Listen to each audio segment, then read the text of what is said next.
Bom, boa tarde, embora a gente esteja gravando na parte da manhã, mas vai ser exibida à tarde. Então, meus irmãos, boa tarde.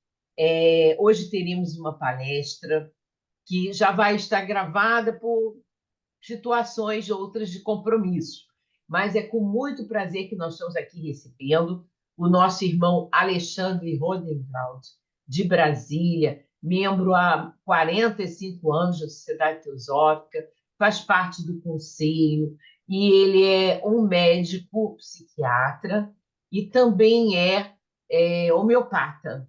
Então, tem bastante conhecimento do ser humano, com certeza, e o assunto de hoje é muito especial, porque é um assunto baseado na escola de verão. Um assunto que foi muito trabalhado na escola de verão, né? Sobre altruísmo. Então, teosofia é altruísmo. Esse é o título da palestra do irmão Alexandre Rosenwald para vocês.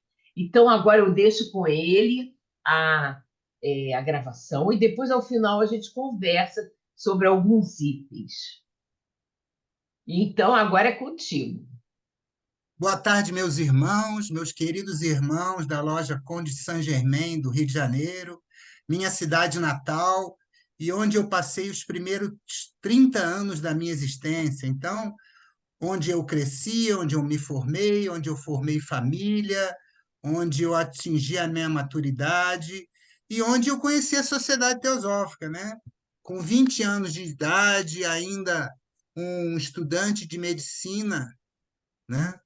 E eu já tenho 42 anos de formado, então vocês imaginam a caminhada que não foi eu ainda um, um adolescente praticamente, né? 20 anos, ainda morando com os pais, ainda buscando e sonhando com a vida, consegui ter esse privilégio maravilhoso de entrar em contato com a sociedade teosófica e a teosofia. Então, quando eu entrei para a faculdade de medicina, logo me abriram os olhos para outras possibilidades terapêuticas, né? Eu estudei homeopatia, acupuntura, depois eu tive a sorte de passar 40 dias na China, em 1995, fazendo um curso de acupuntura. Hoje, a acupuntura é também uma especialidade médica, a homeopatia também é uma especialidade médica. Então, baseado nesses interesses, eu acabei entrando em contato com a teosofia, não é?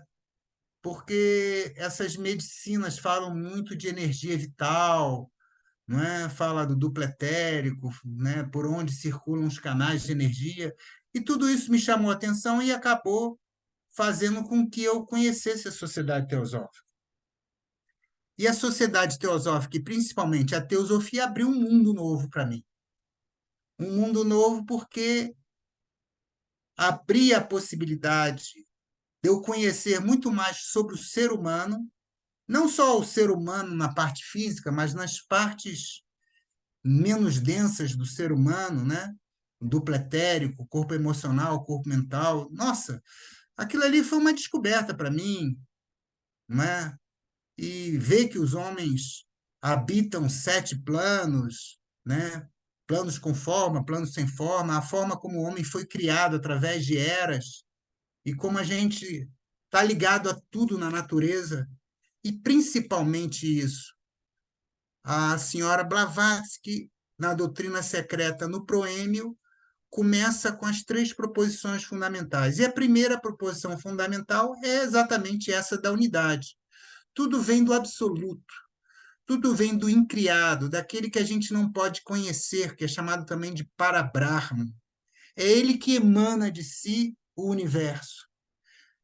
Então, essa emanação, e olha o que eu estou falando, emanação não é criação, é como está no Bhagavad Gita.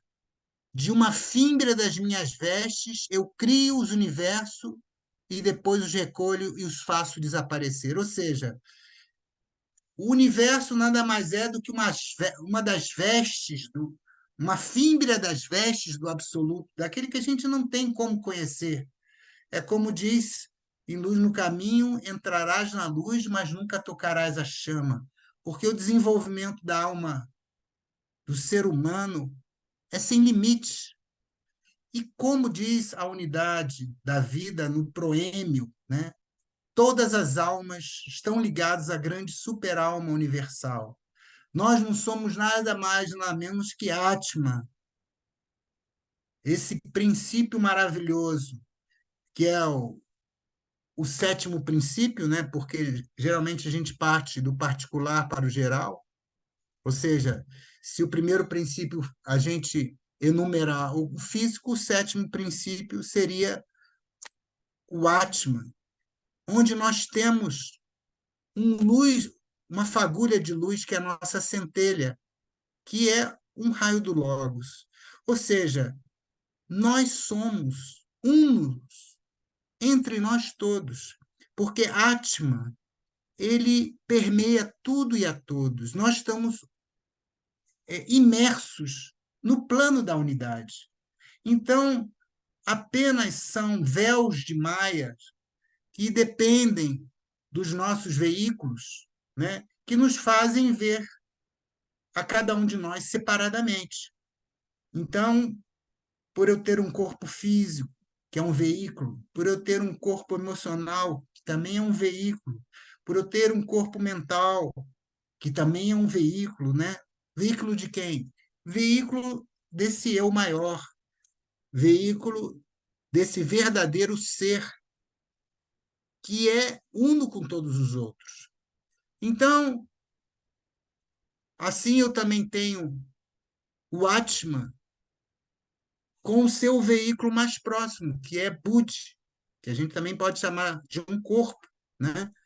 Que já é um pouco mais, digamos assim, um pouco mais denso, porque Atma é coletivo e individual ao mesmo tempo. A gota entra no oceano, mas a gota também sai do oceano, não é? Então, de uma forma que a gente não consegue entender, nós um dia nos tornaremos verdadeiros jivatmas, ou seja, jiva quer dizer alma, e atma quer dizer esse não dividido, esse campo da unidade. Então, a alma que entrou no nível impessoal, no nível de uma Mahatma, de uma grande alma, de um ser que já não tem mais karma, um grande mestre de sabedoria, cujo único dever, e como dever a gente pode chamar essa palavra de Dharma, né, missão, é apenas ajudar a humanidade. Por quê? Porque eles veem a humanidade como um todo, que a gente ainda não conseguiu ver. Porque a gente está muito preocupado com os nossos eus pessoais. A gente está ainda muito identificado com a personalidade, que é o personagem que a gente está encenando nessa vida. O verdadeiro ator está nesse plano mais sutil, ligado a todas as outras almas, de uma forma que a gente não consegue conceber agora, mas que os grandes seres falam, né? Como Krishnamurti, né? Não é? Como que a mente dos homens é uma só. Como Jung falou, né? Nós temos um inconsciente coletivo, nós temos uma sincronicidade porque nós estamos aqui para desenvolver outros aspectos da nossa consciência. E se a gente está aqui para desenvolver novos aspectos, é porque a gente aqui está também desenvolvendo o nosso Dharma. Da mesma forma que o mestre tem um Dharma dele, nós temos o nosso Dharma, né? Um Dharmazinho, né? Um Dharma menor, talvez, que é ajudar o plano de evolução. Qual é o plano de evolução? Muita gente lê aos pés do mestre, mas não entende. Existem aqueles que sabem e aqueles que não sabem. E os que sabem, sabem que esse plano é o plano da evolução. Mas que plano de evolução é esse? A gente vai procurar, muitas vezes a gente fica perdido. Evoluir o quê? Não está todo mundo evoluindo? Sim, não é? A gente sabe que existe a criação e a evolução. Mas a evolução de quê? O que a gente está muito mais preocupado agora, quando a gente estuda teosofia, é com a evolução da humanidade. Nós sabemos que a humanidade está enfrentando problemas terríveis de guerra, de corrupção, de pedofilia, de preconceitos e superstições de toda espécie, não é? A gente sabe que a mulher, em muitos países, não tem direito nem a mostrar o seu rosto, o seu corpo, tem que andar com véus, com burcas, não tem direito à educação, não tem direito a entrar numa universidade, não tem direito nem de sair na rua. Ou seja, ainda temos muito que evoluir em certas áreas do mundo. Mesmo aqui no Brasil, a gente vê que as mulheres ainda não conseguiram a total igualdade de gênero que a Sociedade Teosófica defende desde a sua criação há quase 150 anos. Essa fraternidade sem distinção de cor, de raça, de gênero, de classe social, de casta. Eu percebo que a gente não vê, talvez hoje, sem estudar história, que nós estamos desenvolvendo muito gradualmente e até vagarosamente. Quando a Sociedade Teosófica foi criada, em 1875, ainda existia escravidão no Brasil. Os negros não eram considerados seres humanos, eram considerados quase animais, animais de carga, assim também como os indígenas. Só os brancos tinham alma, eles não tinham alma. Eles poderiam ser utilizados, castigados, mortos, e nem por isso a pessoa seria presa ou sofreria qualquer castigo. Foi preciso uma série de leis que foram levando paulatinamente, né, a lei do ventre livre, a lei que alforriava os escravos que tinham a bênção de poder chegar aos 60 anos, já que a média de vida naquela época era de 30, 35 anos de idade. Pasmem, hoje a gente já chegou aqui um nível de vivermos, em média, muito mais que 70, 75 anos aqui no Brasil, e outros países já chegaram, graças à evolução tecnológica, né? Isso está ligado às vacinas, à invenção ou descobrimento dos antibióticos, né? A questão da água potável, dos esgotos e toda a melhoria de vida que nós tivemos em função dos medicamentos também e de toda a questão de nós entendermos melhor os hábitos de higiene. Mas o mundo ainda precisa teosofar mais, como diz o nosso querido Ulisses Riedel, que está aí atuante aos 90 anos, com mais de 75 anos de filiação à Sociedade Teosófica. O mundo teosofou para ele, mas para mim o mundo ainda precisa teosofar mais, porque nós precisamos entender melhor essa lei da unidade. É pela unidade que vem a questão da fraternidade. Todos nós somos irmãos, todos nós somos ligados, porque nós temos uma ancestralidade comum, que é exatamente a nossa identidade fundamental. Nós não somos corpos físicos que têm uma alma. Nós não somos corpos físicos que têm emoções ou mente, ou que têm uma energia vital. Nós somos espíritos que estão temporariamente encarnados. E nosso espírito, ele tem uma ancestralidade comum, que é essa unidade universal de onde viemos, né? Do Logos, de Deus, dê o nome que vocês quiserem, né? De Parabrahma, né? Que criou os nossos espíritos, né? Que a gente pode chamar também, né? De Purusha, né? Purusha e Prakriti, como a gente vê na doutrina secreta. Prakriti seria a matéria e Purusha seria o espírito. Assim vê a filosofia Sankhya. Já a filosofia Advaita não vê separatividade, então ele fala que essa ancestralidade comum vem de Purusha e Mula Prakriti, que seria a pré-matéria ou a matéria primordial, que ainda não foi totalmente separada e que é um reflexo material da própria unidade da vida, que é para Brahman, né, que é exatamente o absoluto, né? Ou absolutividade, segundo queiram alguns. Isso também são detalhes que a gente não tem, às vezes, palavras em português para decodificar essas formas de entender o universo e o que está além dele. Mas o que é mais importante, e seguindo aqui esse maravilhoso livro que a gente estudou na escola de verão, Mundo ao Nosso Redor, da nossa querida Rada Burnier, que durante 35 anos foi nossa presidente internacional e que tinha uma visão maravilhosa da vida. Ela era muito informada. Ela não só lia teosofia e conhecia profundamente os livros na sua mais profunda acepção, Voz do Silêncio, Luz do Caminho, Aos Pés do Mestre, A Doutrina Secreta, mas também lia artigos de revistas consagradas como The Guardian e outras revistas que ela assinava. Ela estava muito ciente do que acontecia no nosso tempo.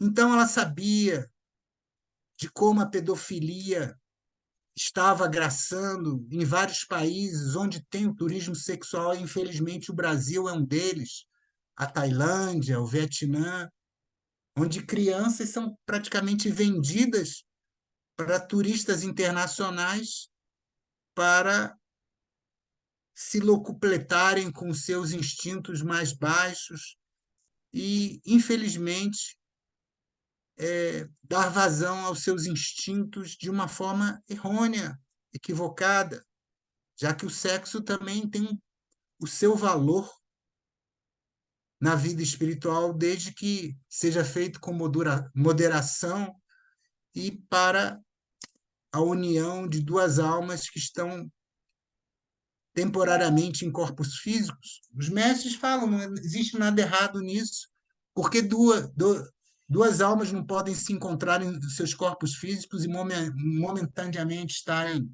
unidos, né? Mas o problema é quando isso se torna uma violência, não é? Quando existem os casamentos infantis, onde uma criança vai se unir a uma pessoa bem mais velha, geralmente um tio da família, como era costume na Índia, né?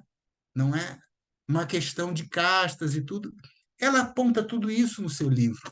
Para termos fraternidade, para termos altruísmo, nós temos que nos desapegar de alguns costumes.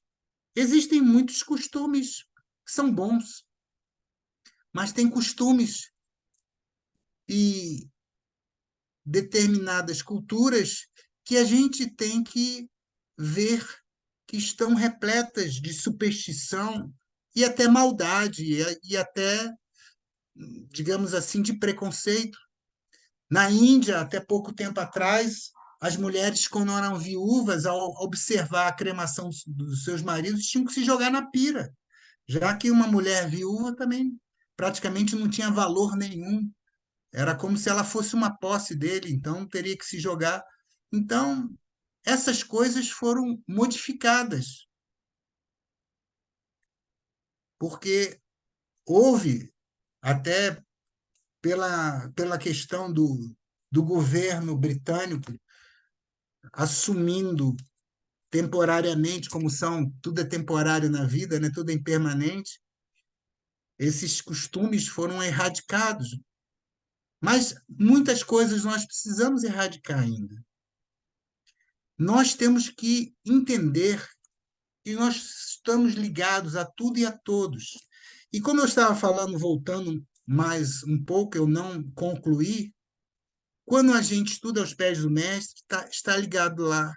Está dito que há aqueles que sabem e que não sabem. O que importa é saber e há um plano de evolução. E quando a gente estuda a teosofia, a gente aprende que nós estamos na quinta raça, né? Na quarta ronda, na quinta raça, é que nós desenvolvemos exatamente esse princípio da mente. Nós somos manas, man, human, ou seja, nós desenvolvemos um veículo que é muito importante, que é o veículo que nos faz a capacidade de nós nos entendermos e nos identificarmos e sabermos quem somos. Mas esse veículo, através do pensamento, ele só pode entender as coisas pela comparação, pela separação, pela análise entre eu e o outro.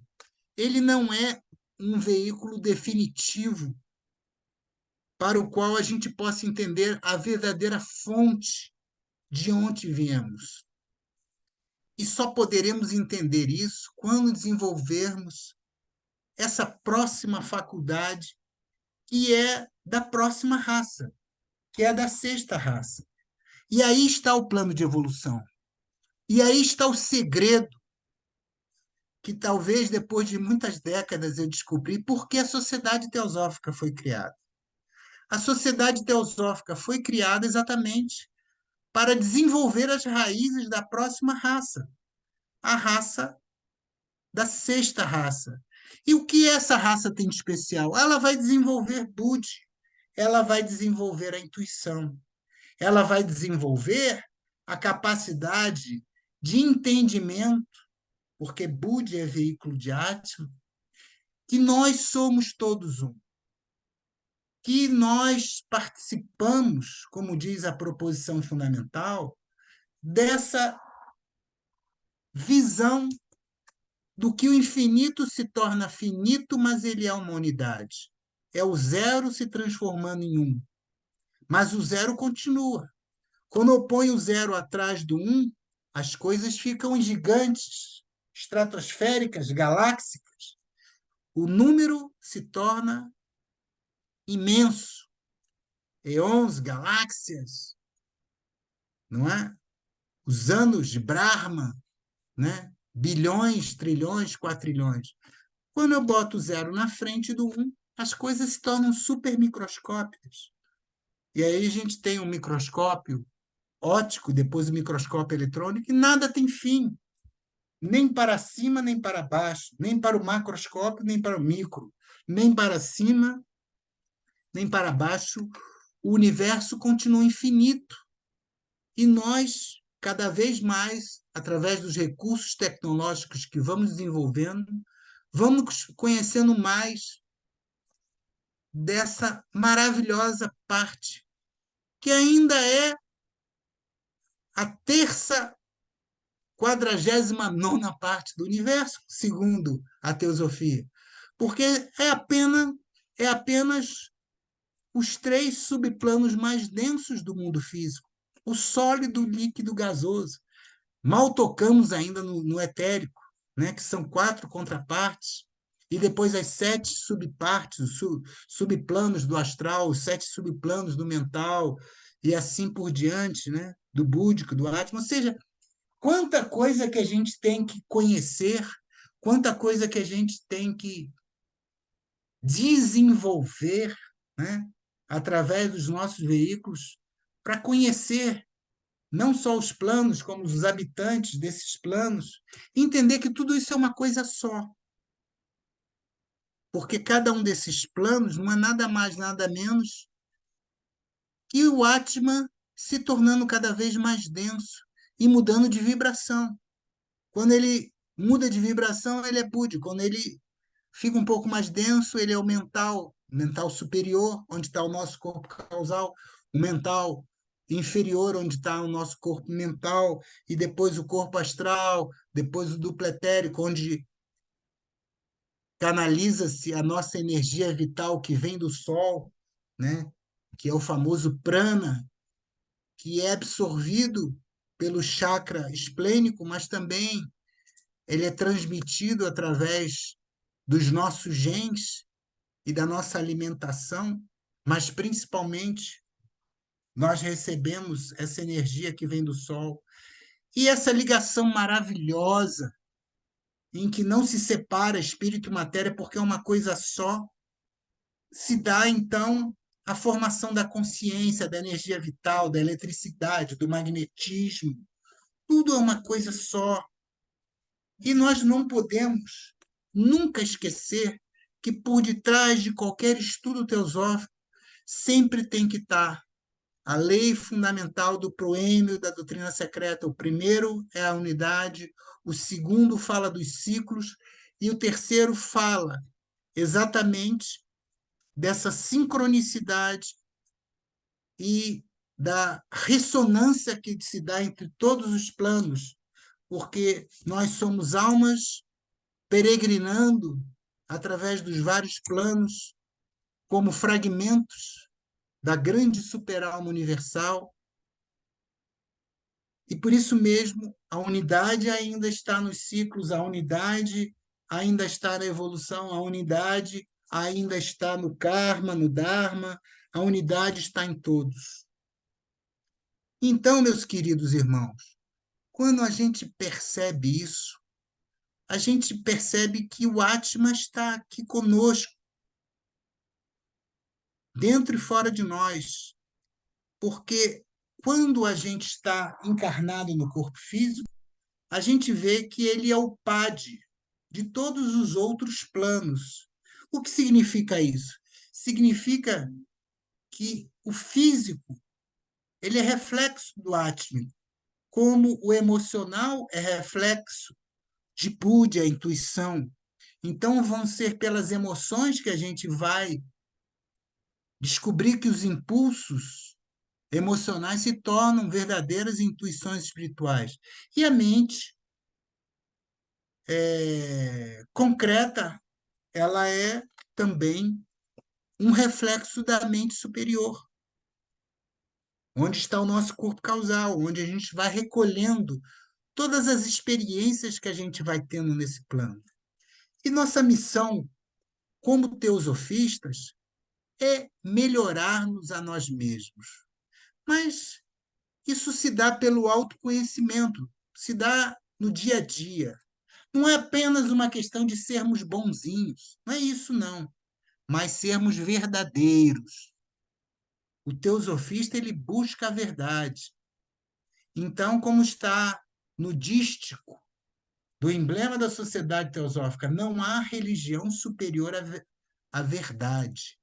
O religare que nós procuramos não é através da tradição, não é através do condicionamento cultural ou familiar ou dos dogmas, seja de um guru, seja de uma religião, seja de um filósofo, mas através da filosofia, da religião e das ciências, de forma coerente, estudadas de forma pareada e comparada, nós podemos chegar à compreensão da verdade.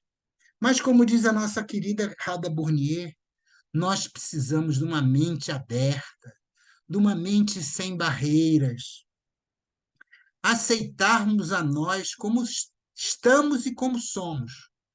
E ainda somos imperfeitos, não há dúvidas.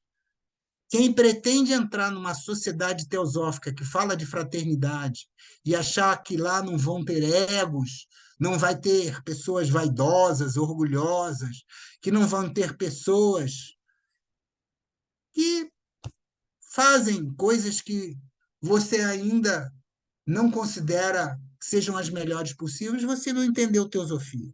A teosofia está aberta para todos, ela tem que estar acessível para todos. A sociedade teosófica está aberta a todo mundo. As pessoas que ainda comem carne, as pessoas que ainda não acreditam em Deus, as pessoas que são agnósticas e ateias. Basta apenas aceitar a fraternidade. Basta apenas estar disposto a frequentar uma loja, um jet, e se abrir às opiniões dos outros, buscando a verdade sobre a consciência humana, sobre como melhorar como indivíduos, como ajudar a sociedade, como buscar ser uma pessoa melhor. Não apenas para conseguir um bom emprego, não apenas para se ajustar à sociedade, não é apenas isso. Não é para nos tornarmos normóticos e adaptados a uma sociedade doente. Nós temos que compreender as doenças da nossa sociedade. Nós estamos agredindo o planeta. de uma forma como nunca aconteceu antes. A sociedade teosófica tem que estar sintonizada com o que a ciência está falando. Nós estamos provocando uma nova etapa, que é a chamado antropoceno. O que é isso? O ser humano está destruindo o planeta, acabando com as fontes renováveis de água, de ar, da terra. Ele está influenciando o clima. Quando eu era garoto, nas aulas de geografia, a professora falava: a temperatura muda, mas o clima não muda. O clima é sempre o mesmo. E era assim até 50 anos atrás. Hoje eu estou com 66 anos. Até 60 anos atrás, não se via ainda o impacto que o homem estava provocando, mas silenciosamente já, nos últimos 200, talvez 300 anos, o homem vem fazendo um impacto que vem se acelerando de uma forma extraordinária, principalmente do século XX para cá. Nós estamos destruindo as florestas, nós estamos transformando florestas inteiras para formarmos pastos. Para quê? Para pormos lá animais para o nosso consumo humano, que é totalmente desnecessário. Por isso que a gente fala muito sobre o vegetarianismo, da importância de não se destruir as florestas para apenas criar de forma desumana ovinos, caprinos, bovinos para o consumo humano, onde eles são criados de uma forma totalmente desumana para fazerem uma alimentação que é uma alimentação que provoca doenças terríveis. O aumento das doenças cardíacas, o aumento das doenças ligadas às irrigações de, de todos os tipos, né? A diabetes aumentou muito, o AVC, os derrames, tudo isso pela nossa alimentação predominantemente derivadas da carne vermelha, da carne branca, com altos níveis de colesterol, de gordura saturada, de gordura insaturada. Isso aumentou muito, muito mesmo as doenças cardíacas, as doenças neurológicas, as doenças hormonais, não é? A gente vê como nunca viu antes doenças que afetam a tireoide, doenças que afetam o pâncreas e todo o sistema gástrico, da boca ao ânus, né? Cânceres de toda espécie nunca tiveram tão altos na nossa população por causa da nossa alimentação equivocada. E nós temos que tocar nesses assuntos. Só que nós também devemos respeitar aqueles que comem carne e aceitá-los como irmãos. Não é porque uma pessoa come carne que ela é inferior a nós. Uma vaca é vegetariana e nem por isso ela é superior a um ser humano.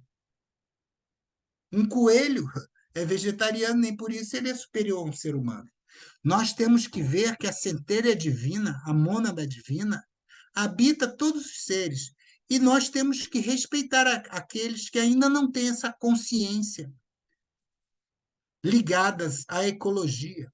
Aliás, quando eu era mais jovem, ecologia nem existia. Esse nome foi trazido de pouco tempo para trás.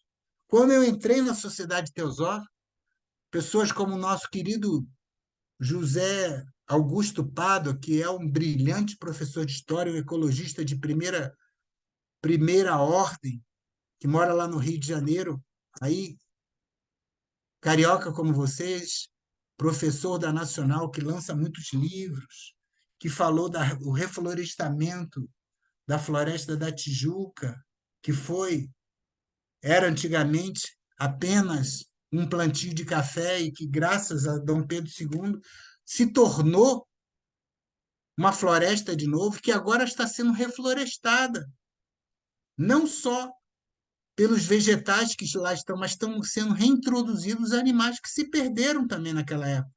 Bugios, macacos de toda espécie estão sendo reintroduzidos na Floresta da Tijuca. Isso é magnífico. Nós mostramos, e como a Rada falou, a Terra e o ser humano têm a capacidade da regeneração. E nós temos que acreditar na regeneração humana. O homem só vai se regenerar se ele adquirir exatamente esta qualidade que é o altruísmo. E para a pessoa desenvolver o altruísmo, ela tem que esquecer um pouco de si e pensar um pouco no outro, pensar um pouco no planeta, pensar nas condições em que o nosso planeta está sendo submetido pela nossa própria ignorância. E esse é o maior mal do mundo, a ignorância espiritual. E a grande heresia espiritual é exatamente a separatividade. Nós nos vermos separados do planeta, nós nos vermos separados uns dos outros, nós vemos nós e a natureza de uma forma dissociada. E, meus queridos irmãos, nós não estamos dissociados da natureza. Quando a natureza foi criada, ela foi criada depois da matriz humana.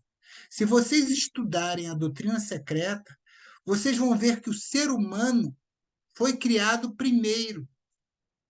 Depois a natureza foi criada como uma parte dele. Então, quando veio a primeira raça raiz, a segunda raça raiz, depois foi criada a natureza. Ou seja, a natureza é parte do ser humano. Todos os seres, né, que vêm dessa mônada. Então é dito, né, a mônada vem e ela dorme no mineral, acorda no vegetal, se movimenta no animal e atinge o autoconhecimento no ser humano. Mas não para aí. Depois tem a etapa super-humana. O homem vai se tornar um adepto, depois uma Mahatma, depois um espírito planetário, depois um Jian Chohan, depois ele se torna uma hierarquia criadora, um Elohim, e assim vai. A natureza ela não dá saltos, mas a etapa humana é fundamental.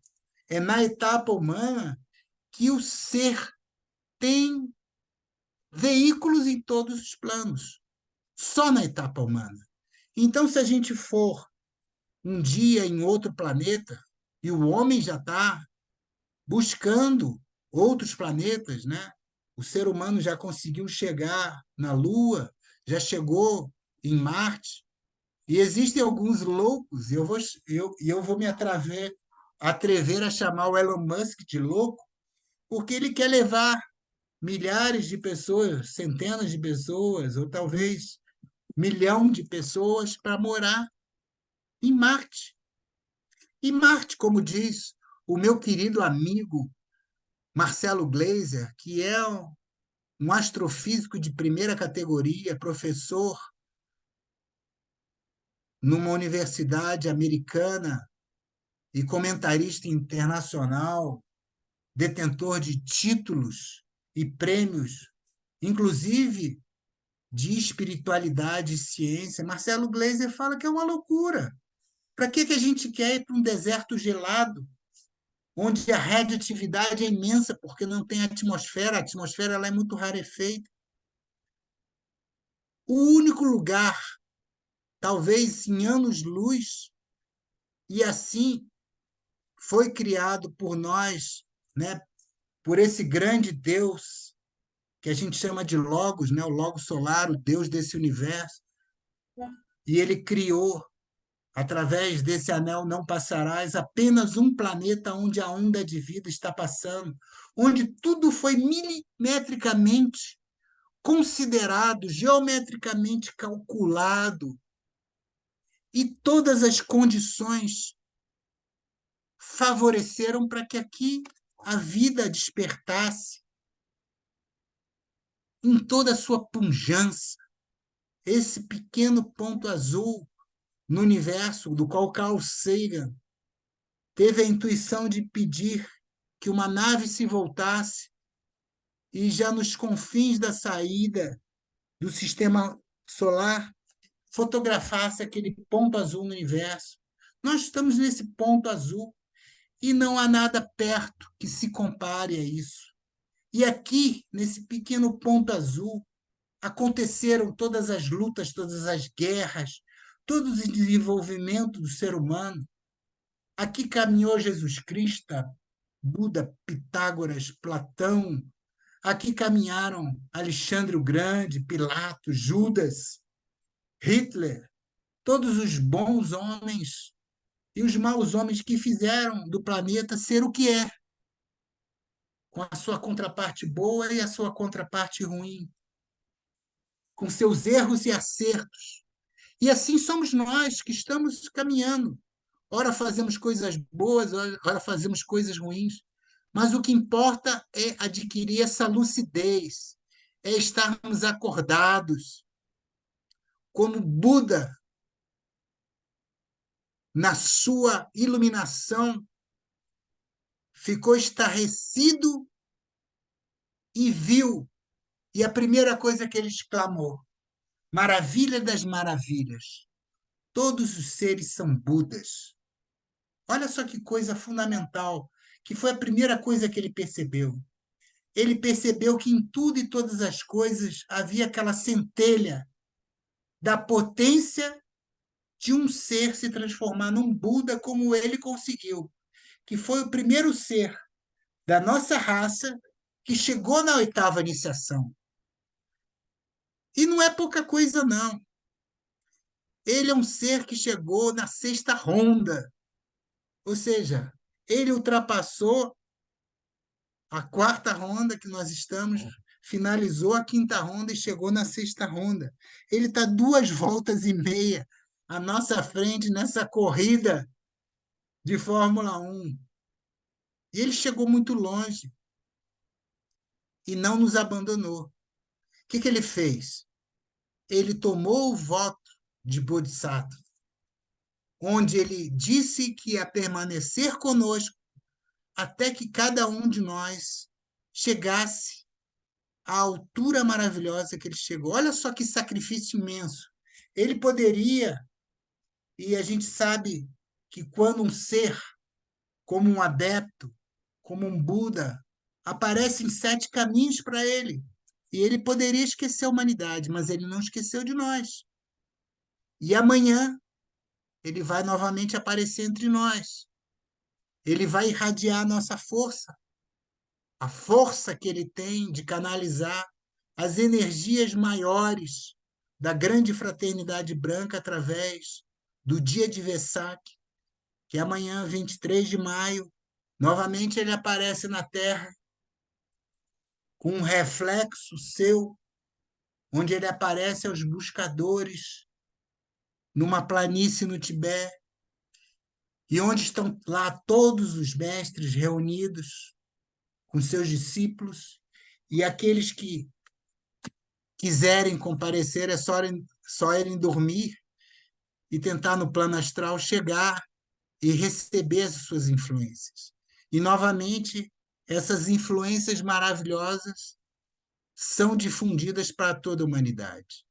E talvez a humanidade nunca precisou tanto dessas energias integradoras e revitalizantes e regenerativas como agora. Nós estamos praticamente à beira de uma terceira guerra mundial. Se a gente não souber controlar esses eventos de guerras que ainda são regionais, como Rússia e Ucrânia, no coração da Europa, como Israel e Gaza, e agora também Irã, declaradamente um inimigo de Israel que lançou centenas de drones e, miraculosamente, nenhum deles tirou nenhuma vida.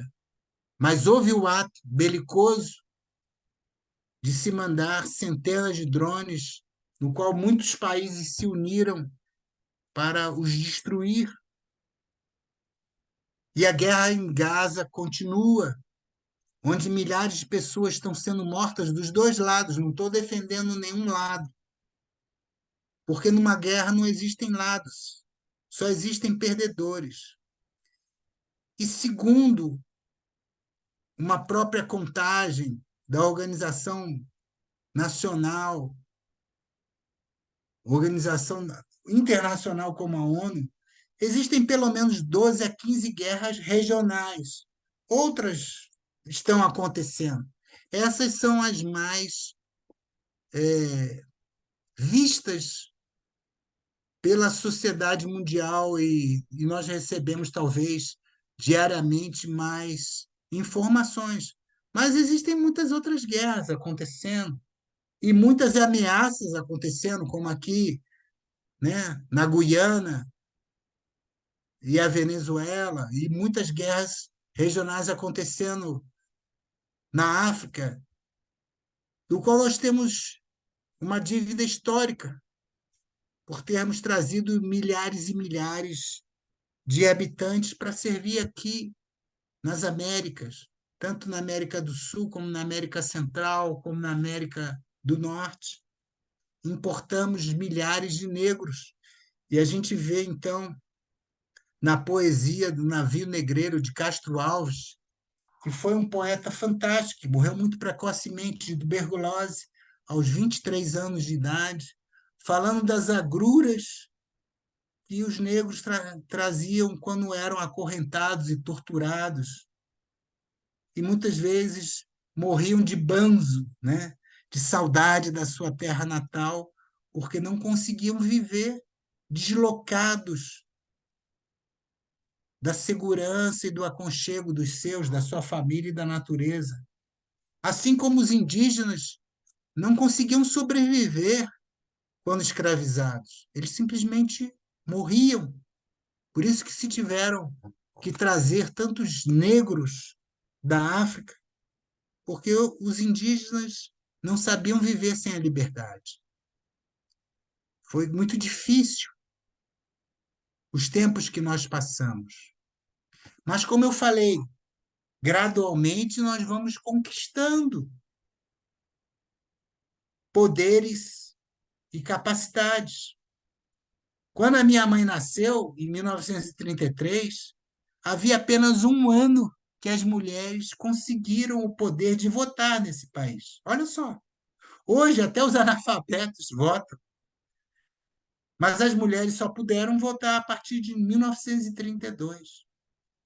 Só na década de 70 que as mulheres puderam concorrer a cargos públicos, ser uma vereadora, uma deputada, uma senadora. E a gente ainda vê que a maioria dos nossos governantes no Congresso, na Câmara e no Senado ainda são de homens. As mulheres ainda têm muito que conquistar. Graças a Deus, hoje, elas já frequentam a faculdade. E quando a gente vai nas universidades, vemos com espanto e admiração que elas já são a maioria. Mais de 50% nas faculdades de medicina, de enfermagem, de direito, são mulheres. Elas já se tornaram reitoras, já tivemos uma presidente, já tivemos e temos senadores e deputadas mulheres. Ou seja, o ser humano está avançando, o ser humano está desenvolvendo. Mas até pouco tempo atrás, por exemplo, na China, só existia a política de um filho único. E como era preferível ter um homem que uma mulher, nesse país comunista, simplesmente se fazia o aborto das meninas.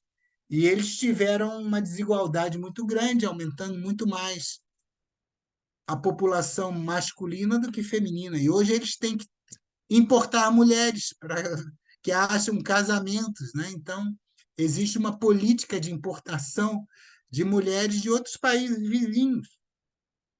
Tudo isso porque criamos essa barreira de gênero.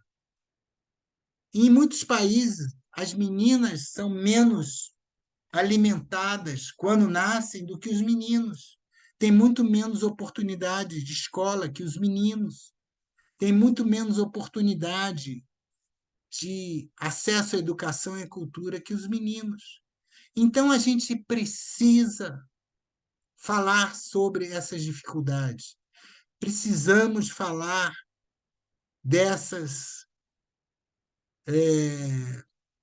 diferenças que temos ainda de gênero, de superstição, de valores, de preconceitos. Ainda se matam gatos negros porque se dizem que eles trazem azar. Ainda se mata muitos animais, né, albinos, porque dizem que eles trazem azar. Crianças albinas são mortas na África, porque dizem que trazem azar. Olha só. Então, ainda existem muitas superstições e preconceitos. E o altruísmo e a ignorância espiritual tem que ser desenvolvida por nós. Então, nós precisamos desenvolver e aumentar a nossa capacidade de entendimento, aliado à ciência, aliado à filosofia, aliado à cultura, mas nós temos que ter uma mente sem barreiras, como diz Rada Burnier. Nós temos preconceitos contra outras raças, contra outros valores, outras culturas, outras religiões. E nós devemos ter um cuidado, um estudo e um respeito a essas outras culturas. Quando a gente vê, por exemplo, uma cultura militarista, e eu fui da Marinha durante 5 anos, a gente vê que o inimigo, eles falam, quem são os inimigos? Né? Para falar para um soldado ou para um oficial, eles professam crenças exóticas, eles são sorrateiros, ou seja, se cria todo um universo onde aquele ser, que é às vezes um japonês, um russo, um vietnamita, como um ser que não acredita em Deus ou que não tem uma concepção do universo e que então merece ser combatido e aniquilado.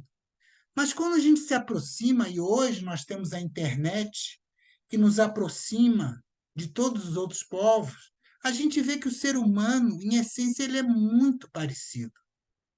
Ele pode ter outra cultura, ele pode chamar Deus por diferentes nomes, mas, em suma, ele é um ser humano como todos os outros. Ele cuida da sua família, ele busca valores importantes, a sua cultura e a sua religião falam de compaixão, de caridade, de fé, de respeito aos seus ancestrais, sejam eles pais, avós, os tios. Eles valorizam a família, eles valorizam os laços de uma sociedade. Então, quando a gente estuda, por exemplo, os valores dos japoneses, dos chineses, eu já tive a possibilidade de vivenciar isso um pouco. Fiquei na Índia 40 dias fazendo um curso. É fabulosa a cultura chinesa. O taoísmo, o hinduísmo. Já tive ocasiões de também passar mais de 30 dias, 36 dias na Índia. Já tive a possibilidade de conhecer o Japão, já tive em Singapura, no Vietnã, no Laos. São pessoas fantásticas. E, no entanto, nós criamos uma guerra contra eles, não é?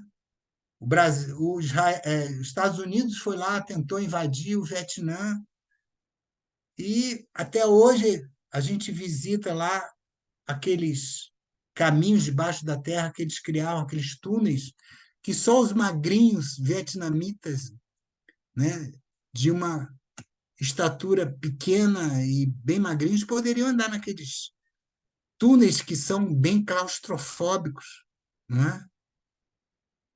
E assim, eles, através de guerrilhas, eles tentaram manter o seu povo, o seu país. Isso só se for vidas e vidas e vidas.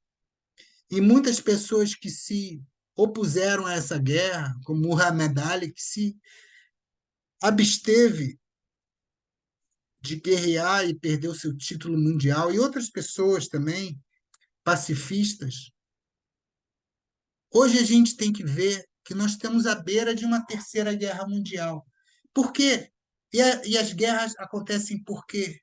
Porque nós começamos as pequenas guerras entre nós, as pequenas diferenças que vão se tornando diferenças em grupos, em sociedades, até que elas se tornam coletivas, exatamente por essa separatividade que vemos entre cada um de nós. E através das nossas brigas familiares, brigas de comunidade, brigas em condomínios, brigas políticas, né, entre um partido e outro, e a gente esquece do verdadeiro valor da cooperação e entramos na competitividade, na confrontação. O altruísmo é realmente a gente descobrir o melhor de cada um de nós, vermos que essa centelha divina habita dentro e fora de nós. Ela está no chinês, está no russo, está no japonês, está no vietnamita, está em cada mineral, em cada vegetal, em cada animal. E nós temos que respeitar. Deus está em tudo e em todos. E nós temos que respeitar a natureza, cuidar dela. O nosso futuro não está em Marte ou em Vênus, que está a mais de 500 graus, que na nossa mitologia representa o amor, a Afrodite, mas que, como um país, é completamente inabitável para nós, seres humanos. E eu tenho certeza também que o nosso futuro não está em Marte. O futuro está aqui na Terra. E para isso a gente tem que cuidar da forma como a gente está transformando o clima. O aquecimento global é uma realidade. Nós estamos vendo o que está acontecendo. Essa inundação lá no sul, os cataclismas naturais que estão devastando pelo derretimento das geleiras também, não só aqui também, mas na Coreia, na Índia, causando inundações terríveis, matando centenas, milhares de pessoas. A forma como a gente está influenciando o clima e também pelas aumentos de atividades solares, não é? Enfrentando também, a cada 11 anos, a gente sabe que há um aumento do magnetismo e da forma como o Sol influencia aqui, inclusive, as repercussões de transmissão de internet, de comunicação, porque a atividade solar aumenta e nós estamos exatamente num pico de atividade solar agora. E isso influencia até os cataclismas, os terremotos, os maremotos, os tufões, que estão aparecendo até em lugares que não apareciam antes. Agora, no Paraná, no Santa Catarina, nós temos furacões, ciclones acontecendo. E isso está sendo mostrado. Ciclones antitropicais, ciclones tropicais, isso está acontecendo cada vez mais. Se a gente não estiver consciente de que estamos transformando o planeta para pior e entregando para as próximas gerações, um lugar que talvez não tenha água potável, um lugar onde os oceanos estejam totalmente contaminados de plástico e microplástico. Nós estamos ingerindo esses microplásticos quando ingerimos a carne de peixes, a carne de camarões, lulas, polvos. Esses microplásticos estão entrando no nosso corpo, estão alterando o músculo cardíaco, se alojam no cérebro. Sabe-se lá que consequências isso vai dar no nosso corpo, que doenças estamos fabricando pela poluição do ar, da água e da terra. Já existem quilômetros e quilômetros, milhares de quilômetros desse plástico que estamos jogando no Oceano Atlântico, no Oceano Pacífico, no Oceano Índico. Nós estamos tornando inabitáveis verdadeiras regiões. Nós estamos desertificando o semiárido. Nós estamos acabando com o cerrado, estamos acabando com a Mata Atlântica para plantio de soja, para plantio de várias monoculturas, de algodão, de arroz, de cana-de-açúcar, para fabricar açúcar branco e álcool. O Brasil é um dos grandes fabricantes de agronegócio. Nós somos grandes produtores de que também vão se transformar em morte de animais, né? De bovinos, caprinos, suínos, e tudo isso impacta fenomenalmente com o aumento do dióxido de carbono que a gente manda para a atmosfera, porque esses seres produzem muito dióxido de carbono e sulfuretos também, metano. A gente sabe que o gado produz muito metano pela sua respiração e consome água potável como nunca. As fábricas e o agronegócio consomem a maior parte da água do planeta. Então, para produzir 1 quilo de carne, se consome mais de 1.000 litros de água potável. Então, o impacto que a gente tem através da nossa dieta é muito grande no planeta. E nós estamos contribuindo para a morte de milhares de animais através da nossa ganância, através da forma como a gente trata os animais nas faculdades e nas fábricas, também através da vivissecção, em que a gente utiliza animais vivos para fazer uma série de experimentações científicas. A gente acha que fabricar rins de porco para botar em seres humanos, isso não funciona. Existem até grandes brasileiros que estão lá nos Estados Unidos fazendo esses transplantes de porco, mas o cara não dura nem 2 semanas, ele morre, porque o porco não foi feito para fabricar órgãos para a gente. Ele tem uma genética completamente diferente. Esse ser, ele tem uma vida muito menor do que o ser humano, então os telômeros são muito menores. Não adianta a gente usar como a gente usa os ratos, os porcos, os coelhos para desenvolver a ciência. Nós não precisamos mais disso. Nós já temos a identificação da genética do ser humano, dos animais, a gente já conhece toda a genética deles, não precisa mais disso. A gente já pode fazer a experimentação genética do de um princípio ativo sem ter que usar o rato, o coelho, o porco, o cavalo. Eles ainda são úteis, talvez, para fabricar um soro antiofídico, um soro antiaracnídeo, um soro antiescorpiônico, mas a gente não precisa matar o cavalo para isso. Eles produzem e continuam vivos.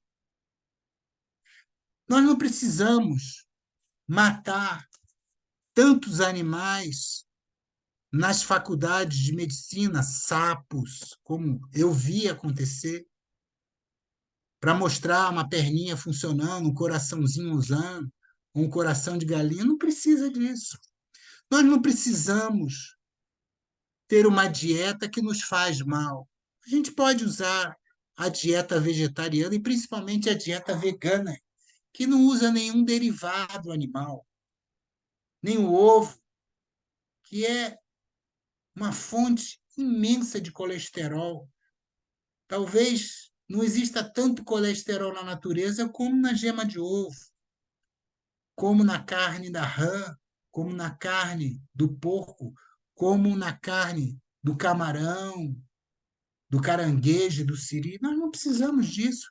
Esse colesterol que está nos matando, ele que está entupindo as nossas veias, causando infartos, causando derrames, causando aumento substancial da diabetes, fazendo com que a gente tenha que amputar membros antes da hora, porque ele interrompe, ele obstrui a nossa irrigação arterial.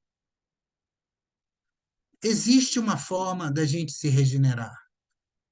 Se a gente tiver essa consciência de que estamos ligados todos uns aos outros, que nós não precisamos de violentar o planeta, violentar a natureza, violentar a vida animal. O reino vegetal tem tudo que a gente precisa e ele não sente dor. Ele sente a sensação, sim, mas ele não tem um sistema nervoso como tem um peixe, como tem um mamífero, como tem um batráquio.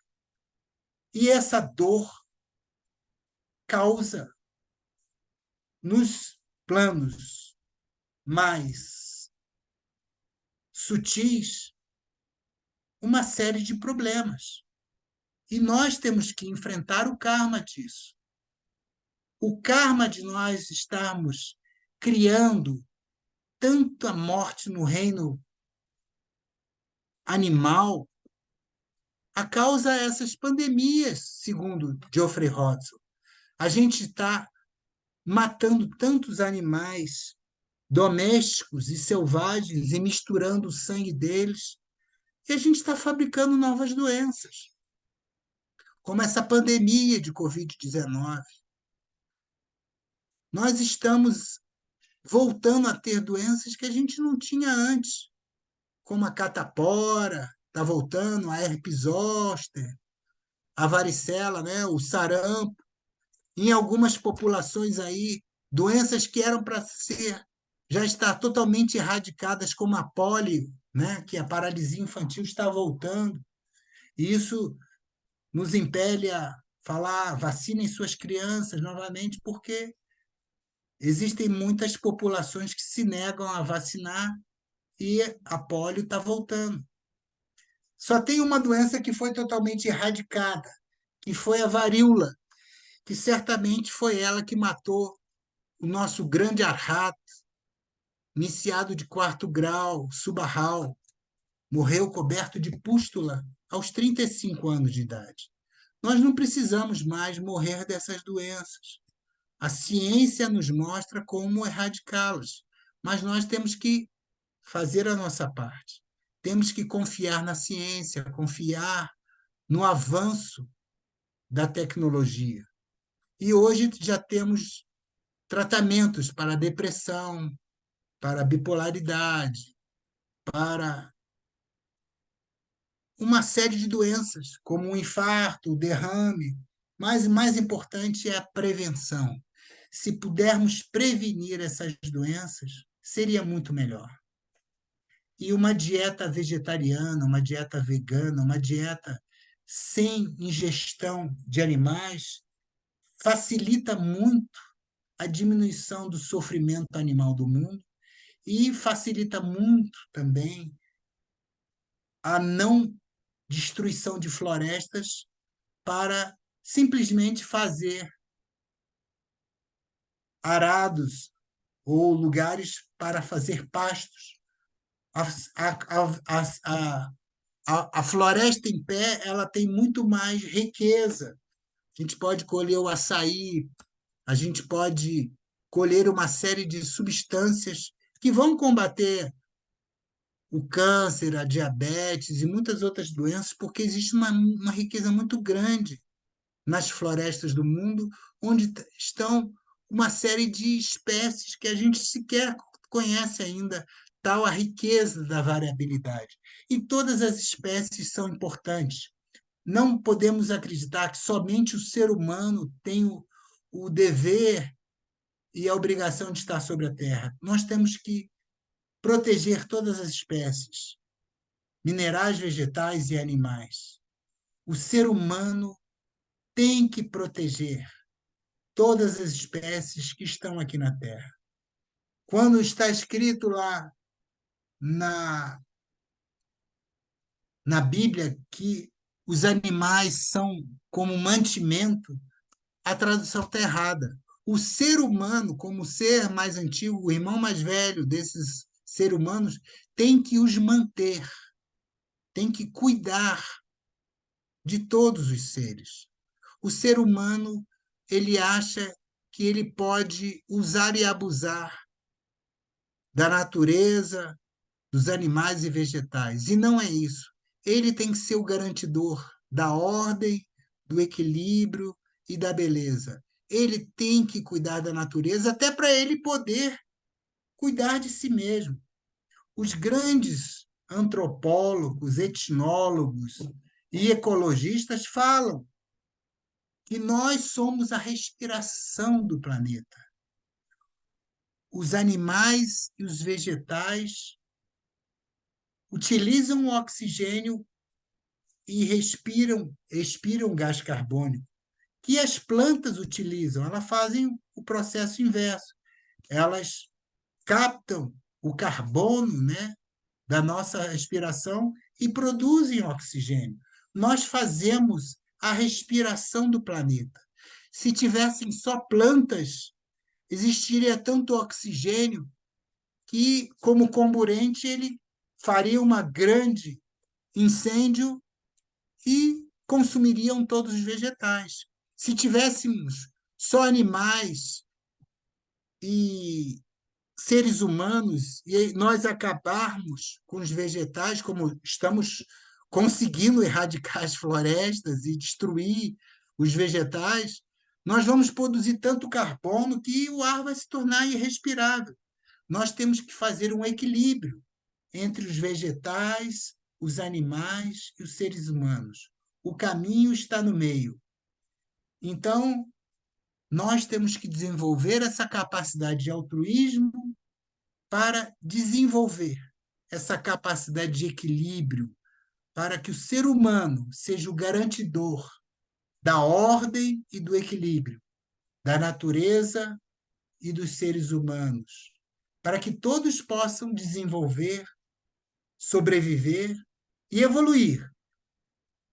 E a sociedade teosófica, ela foi criada exatamente para criar esse plano de evolução, onde a intuição será essa próxima qualidade. E a intuição nos diz: proteja, cuide, mantenha, todos são importantes. Tudo é divino, tudo é maravilhoso. E nós, através da Sociedade Teosófica e através da OTS, temos que cuidar do nosso planeta. Temos que cuidar da natureza, temos que cuidar dos animais, temos que cuidar para que cada ser tenha o seu nicho ecológico, floresça, frutifique e evolui, para que todos possamos habitar esse magnífico planeta azul, que em milhões de planetas ainda é o que nós temos e que nós temos como obrigação manter limpo e viável para as próximas gerações. Muito obrigado a todos os meus irmãos e estou aberto para críticas, sugestões, perguntas e até digressões, porque nós não somos a última palavra, é apenas a minha opinião e experiência de caminhada teosófica nesses últimos 45 anos. Namastê, muito obrigado por essa oportunidade.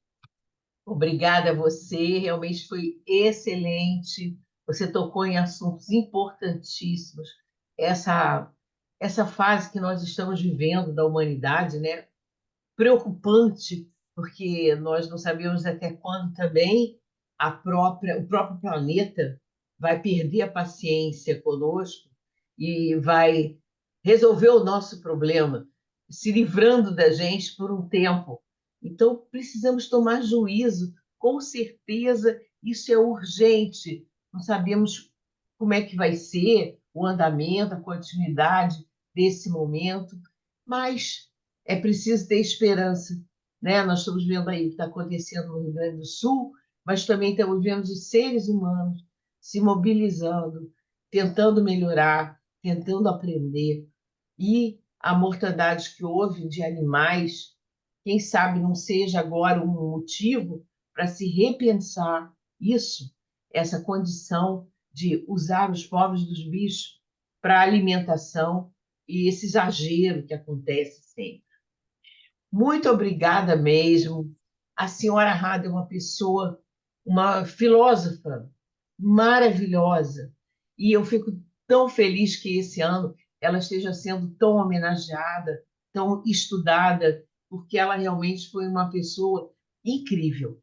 E ela ia atrás das coisas, ela queria saber, ela queria mostrar, ela tem muito que nos ensinar. Então, obrigada mesmo, Alexandre, por tudo.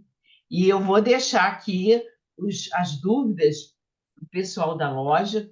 E se alguma tiver que ser repassada, eu vou repassar para você por escrito depois, tá? É isso aí. Leio e releio várias vezes. Esse livro é maravilhoso. O Com mundo ao nosso certeza. redor é extremamente atual. Vocês vão ver a capacidade que ela tem de entender o mundo e acreditar, principalmente na capacidade da regeneração humana. Isso. Paz a todos os seres. Muito obrigado. Namastê. Muito Namastê. obrigada. E será sempre bem-vindo na loja para conversar conosco, tá? Muito obrigado pela oportunidade. Imagina, muito bom. Eu vou parar aqui a gravação